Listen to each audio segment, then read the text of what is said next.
I'm Peter Adamson, and you're listening to the History of Philosophy podcast, brought to you with the support of the LMU in Munich, online at www.historyofphilosophy.net. Today's episode, Laying Down the Law, Ibn Hazm and Islamic Legal Theory. We're almost 150 episodes into this series of podcasts, so you'd think that by now we would have covered pretty much every branch of philosophy, from aesthetics to zoology. But there's at least one that I haven't discussed much yet: philosophy of law. We have touched on the subject of law now and again, for instance when talking about courtroom rhetoric in ancient Athens, or more recently, when we looked at the sources of law in Judaism, and then again in Al-Farabi's political philosophy. As you might remember, he gave jurisprudence the role of extrapolating from laws laid down by an original legislator who should be a prophet, philosopher, king. Al-Farabi was there alluding to the practices and function of Islamic jurisprudence, which in Arabic is called fiqh. Now we're going to take a closer look at Islamic law, which is more relevant to the history of philosophy than you might think. Some of the figures we've already examined, and some who are yet to come, were trained in and contributed to the legal tradition, alongside their philosophical accomplishments. Besides, Islamic legal theory itself is philosophically interesting. A genre of literature devoted to the principles of jurisprudence, or usul al-fiqh, explores the sources of legal obligation and the epistemological question of how a jurist can arrive at principled decisions. And, most importantly, the topic is a rich potential source of puns. So in this episode, which is available on a free trial basis, we're going courting. I plead guilty to a weakness for this sort of humor, so sue me. Towards the end of the episode, I will call our first witness for the intellectual history of Andalusia, Ibn Hazm. He was, among other things, the major author of a minor legal school called Zahirism. But my opening statement will concern the gradual emergence of the four most successful legal schools in Islam. Despite their differences, these schools attained a broad consensus on the sources and methods of Islamic law, a consensus that was rejected by Ibn Hazm and his fellow Zahirites. The fundamental issues of legal methodology and legitimacy that confronted Islam are familiar to us from our look at the Jewish tradition. Both faiths possessed revealed books containing a great deal of law, so that there was at best a blurry distinction between a religious scholar and a legal scholar. Indeed, as we saw, the rabbis of ancient Judaism were basically interpreters and makers of law, whose achievements are recorded in the Mishnah, Talmud, and Midrash. We also saw how rabbinic texts claimed to draw on an uninterrupted tradition of religious wisdom, going back to the original revelation at the time of Moses. Finally, we mentioned the Karaites, who rejected this development in favor of a return to the less abundant, but divinely sent, resource of the Torah itself. I don't want to make any claims here about the historical connection, if any, between Jewish and Islamic law.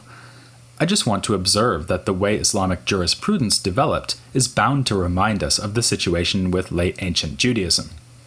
The parallel is recognized by the Quran itself, which contains a verse stating that God has laid down a separate law for the Jews, for the Christians, and for the Muslims.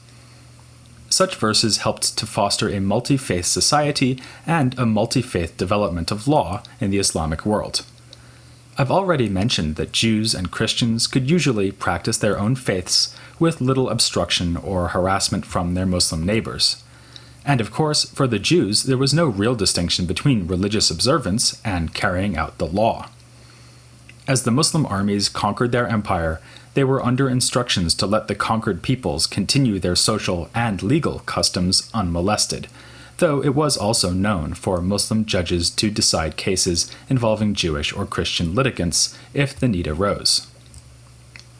As with Jewish law, the defining feature of Islamic law is the religious foundation on which it is built. First and foremost, that foundation was provided by the Quran. The Holy Book contains hundreds of verses giving specific legal injunctions, covering everything from divorce and orphans to prayer, dietary laws, and taxation.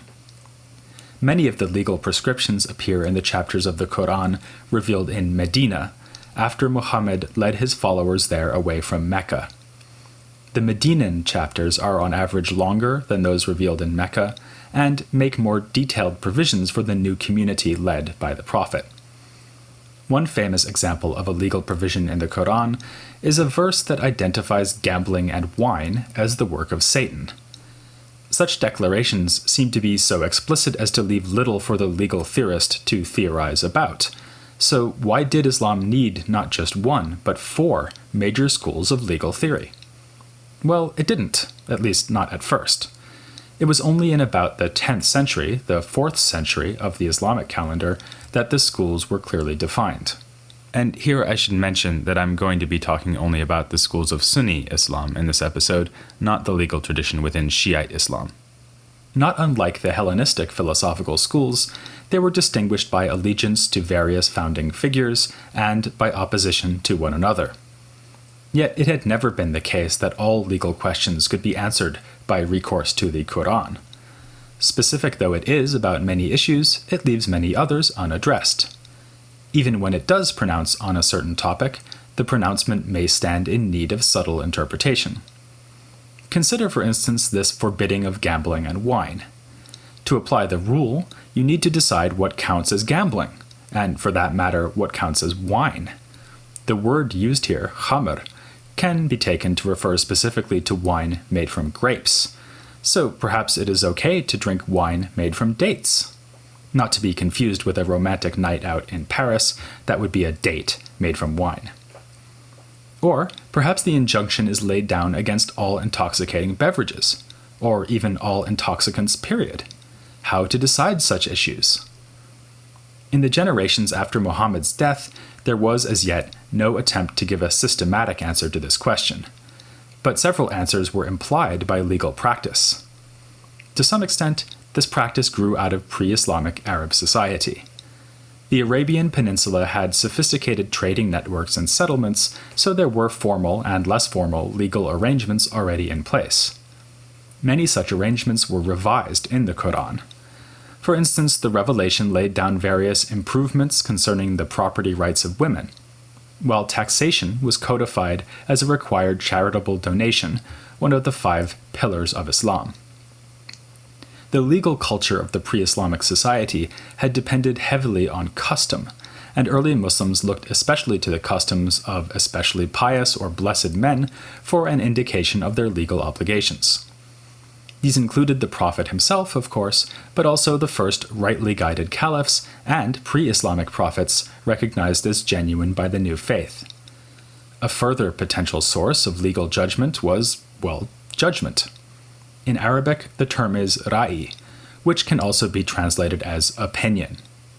The idea is that a judge might, in the absence of any customary consensus, simply make up his own mind by applying common sense.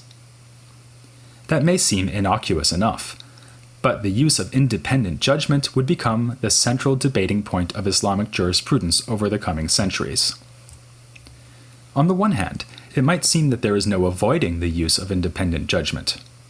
If the Quran does not answer a legal question, and there is no consensus on the question either, isn't the jurist simply forced to find the best solution he can? Such decisions, if accepted by other jurists, could then extend the existing body of consensus, like legal precedents being cited in court cases nowadays.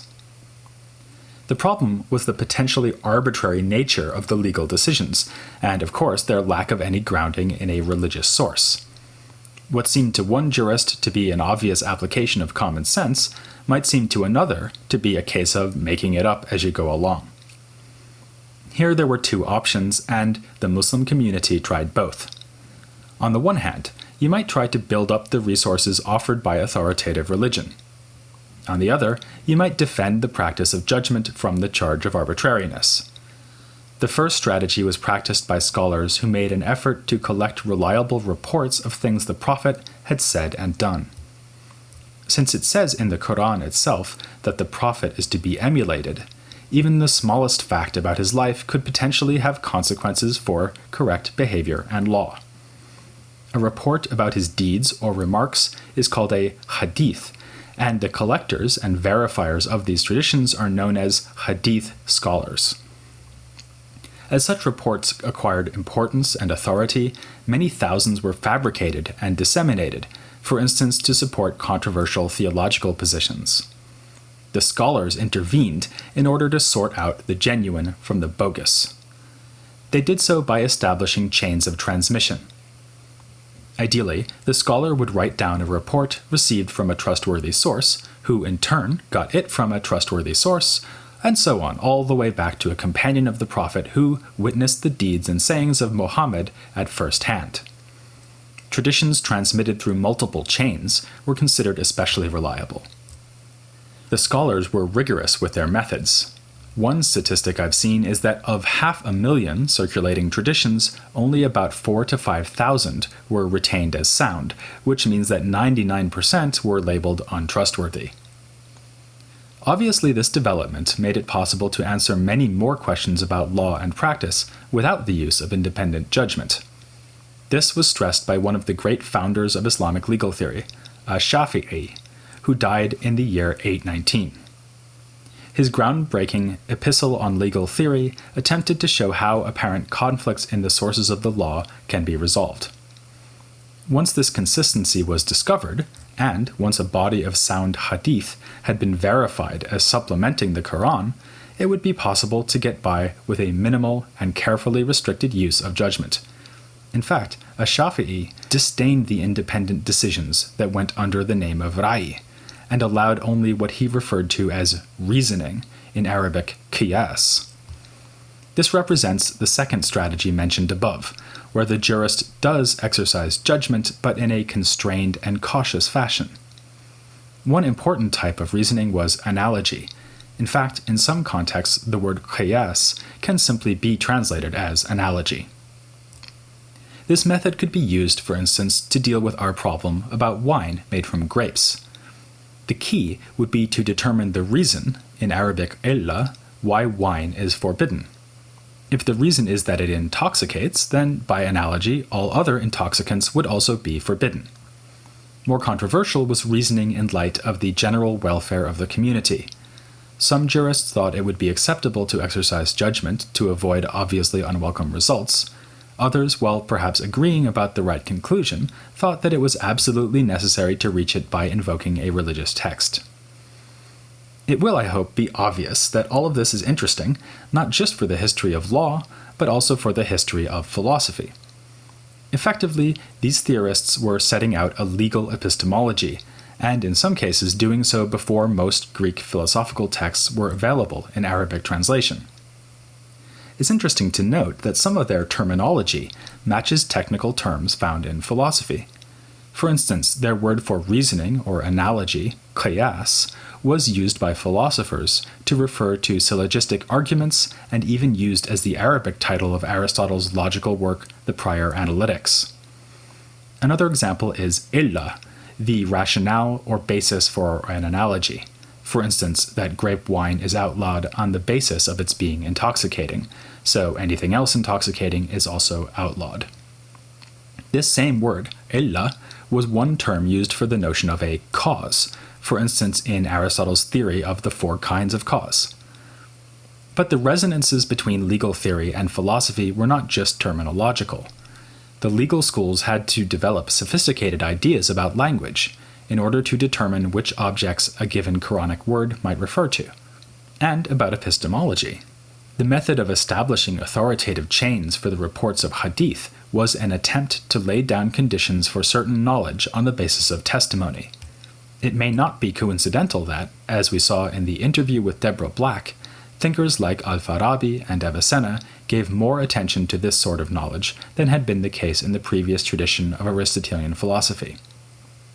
Some legal views also imply or presuppose moral principles. For instance, the idea that a good outcome can justify a legal judgment implicitly assumes a consequentialist approach to the law. These sorts of methodological and philosophical issues were precisely the ones at stake in debates between the schools of Islamic law. To oversimplify, there were three schools which contended for dominance in the Eastern Empire: the school of a second school known as the Hanafis, after their founder Abu Hanifa, which tended to be somewhat more open to the use of independent judgment, and finally the rather stricter Hanbalis. They took their name from a widely admired religious figure who was not really a legal scholar, named Ibn Hanbal. He was famous for resisting the mihna, or inquisition, imposed by the Abbasid caliphs when they tried to compel acceptance of the Mu'tazilite claim that the Quran is created. Meanwhile, a fourth school flourished further west, in northern Africa and Muslim-controlled Spain. These were the Malikis, named for the late 8th century jurist of Medina, Malik ibn Anas. Though it would be nice to say that the four schools are clearly differentiated in terms of method or legal doctrine, it would be closer to the truth to say that these four survived because they adopted some version of the moderate line pioneered by Ash-Shafi'i. Some degree of reasoning was allowed, albeit that debates continued about the details of how to apply reason, and the preeminence of hadith, along of course with the Quran, was accepted by all the schools. Thus, the differentiation between them is less about doctrine and more about geography and political affiliation. By the end of our formative period, we have the Maliki school dominating in the West, including in Spain, while the Hanafis did well in Iraq and Central Asia, eventually being adopted by the Turkish Seljuk rulers. The Shafi'is, meanwhile, flourished in Egypt and also Persia, with many Asharite theologians belonging to this legal school. The division between the schools continues down to the present day. But of course, there were other approaches to law which did not accept this moderate orthodoxy. For the rest of this episode, I'd like to concentrate on one of them, the aforementioned Zahiris, and on an author who wrote in its defense, Ibn Hazm. In this case, the name of the school does not come from a founder's name, but from his nickname. A student of Ash-Shafi'i by the name of Dawood ibn Khalaf was dubbed a Zahiri because of his robust insistence on using the surface meaning of the Quran and Hadith as the sole source of law. Zahir means evident or manifest, so this nickname could be translated as Mr. Manifest if we were in a somewhat frivolous mood. If we were in a very frivolous mood indeed, we might even be inspired to imagine a superhero named Mr. Manifest. He could fight crime by keeping careful track of the cargo on boats. Much of what we know about the doctrine of his school, the Zahiris, or manifest men, is derived from the Andalusian thinker Ibn Hazm, who lived quite a bit later, in the 11th century. His life spanned the transition I mentioned in the last episode, when the surviving western rump of the Umayyad Caliphate fell and was replaced by the regional Ta'ifa kings. Ibn Hazm's eventful life story was bound up with this transition, as he tried several times to support claimants to the Umayyad throne in Spain. For his trouble, he sometimes found himself in prison, while at other points he rose to the level of vizier. Ultimately, though, Ibn Hazm's political ambitions came to nothing, and the latter part of his life was spent in relative seclusion, devoted to scholarship. Ibn Hazm first developed an interest in law out of embarrassment. He failed to follow the correct rituals of prayer at a funeral. Stung by this humiliation, he sought out a teacher and began with the writings of al-Malik, founder of the fourth major school, the Malikis, who, as I've said, were dominant in Andalusia. After a flirtation with the Shafi'is, he eventually became a staunch advocate of the Zahiri legal theory. This made him an equally staunch critic of the leading legal schools. As a Zahiri jurist, Ibn Hazm rejected even the moderate use of reasoning and independent judgment embraced by Ash-Shafi'i. Instead, all legal reasoning must be based explicitly on the evident, or manifest, Zahir, meaning of a religious proof text. There is no recourse to legal consensus, apart from unanimous judgments of the immediate companions of the Prophet. Thus, Ibn Hazm's legal manifesto recognizes no system of legal precedent, only the explicit injunctions of the Quran and the Hadith. And, by the way, he has very stringent requirements for the soundness of Hadith. This might make Ibn Hazm sound like a rather extreme fundamentalist, and indeed, mainstream legal scholars at the time saw the Zahiri movement as extreme. But it's worth noting the overall effect of the theory, which could in fact be a sort of liberalism. This is because the theory restricts the scope of Islamic law. If you can't find a straightforward command or prohibition of something in a proof text, declares Ibn Hazm, then you can infer that it is allowed but not required. After all, if God did want us to do something in particular or want us to avoid doing it, he would have set it down in Revelation. Ibn Hazm supports this with Quranic verses, which state that the book is complete or comprehensive. No command or prohibition is left out. An interesting example of how Ibn Hazm applied his principles to specific cases is homosexuality. Homosexual acts are the subject of disapproving remarks in both the Quran and Hadith, and most legal scholars had said that such acts are punishable by death, for instance by stoning. But in one of his legal works, Ibn Hazm reviews the proof texts for this view and finds them baseless. The explicit texts that list acts punishable by death make no mention of homosexuality. Also, of course, as an opponent of analogical reasoning, Ibn Hazm has no sympathy with attempts to see homosexual activity as analogous to some other sin that is punishable by death, for instance adultery. Thus, homosexuality cannot be a capital offense, though Ibn Hazm does think it is sinful and should be punished in some way, to encourage the sinner not to repeat the offense. Though these sorts of arguments are rather, legalistic, Ibn Hazm also deploys rather more philosophical considerations in defense of Zahirism. For instance, he says that once we open the door to metaphorical or extended meaning of the language found in the Quran and Hadith, we will end up in skepticism. Taking words at face value whenever possible is the only way to be absolutely certain of the deliverances of the law. So, within a legal context, Ibn Hazm provides us with an example of the obsessive interest in certainty that also characterized theologians like al-Ghazali and Aristotelian philosophers like al-Farabi.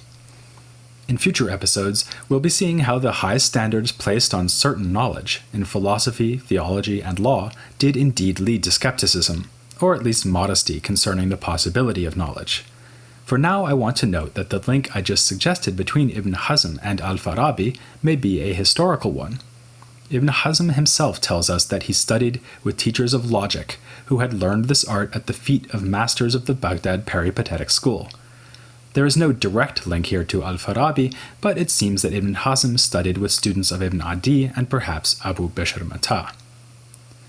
Ibn Hazm speaks of this educational background in a work of his own on logic, which is based on a probably indirect acquaintance with Aristotle's logical writings. Logic and law are only two of the many topics to which Ibn Hazm devoted himself. His most famous work is on another subject beginning with L, love.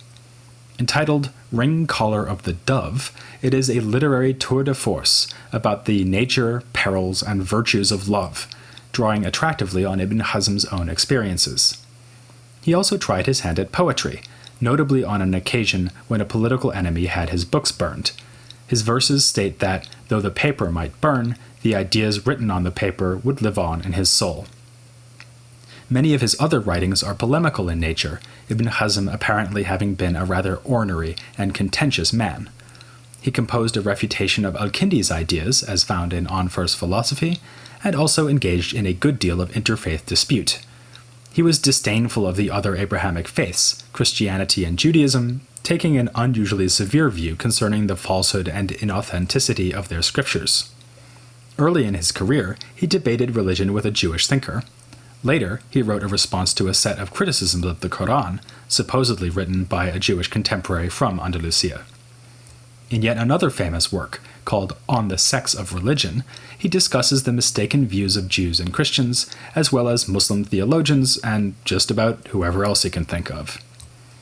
With his many-sided activity, Ibn Hazm serves as a good introduction to what we'll be seeing in Andalusian philosophy. To start with the last point, there is the uneasy rivalry and interchange between Muslims and Jews.